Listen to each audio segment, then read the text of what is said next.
So the market is obviously going to evolve. There's going to be a lot of companies who gonna try to get in and help people and getting people being more open about mental health, and that obviously is going to happen. How do you see what's so two things, I guess. One, I know because I had a social media company and it was very hard to unless you're big enough, unless you're growing like crazy like Facebook or like those numbers or Snapchat or whatever when they were growing, it's obviously it's hard to make money because it's Right. not as straightforward as I mean you can either run ads, but if you do subscription then it's hard because people leave and it's a Right. balance there, right? So how do you see one growing as a social media company, I guess, in that Mhm. sense? And number two is regarding like in this space where my guess, and correct me if I'm wrong, it's a space which is great for the world and for the community, but it's not as good for someone who's investing, right? Like as an investor because they want to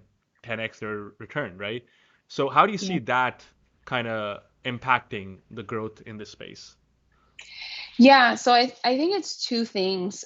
Because we do have venture investors, they do see it as like a high growth company.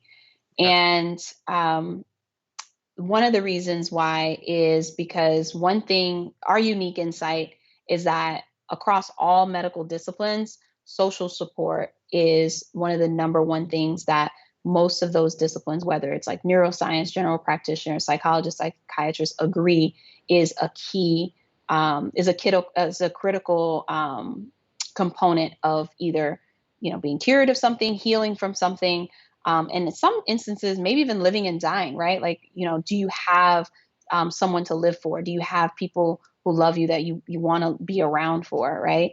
um, but the problem oftentimes with a lot of wellness products is that um, if they're too reliant on AI and a lot of those other technologies, it's hard to translate that to other cultures that aren't that advanced in technologies.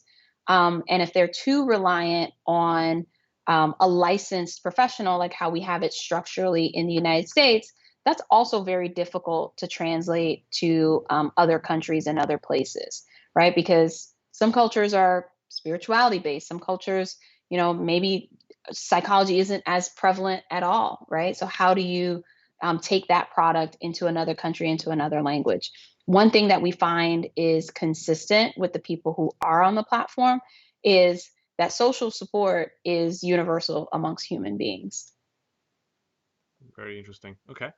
And so actually, I now that I think about it, and I just said that, it makes complete sense to me. Like, so correct me if I'm wrong. So, like, would you say one of the ways it could grow and it could become is like something what Headspace and like what Calm did, where basically people are willing to pay for this. It's not that they're not willing to pay. It's just that so you just need some like yourself, like you need like a good way of setting it up so that they're actually getting help and they are walking through a process and they are willing to pay for it. Is what I'm kind Yeah. of.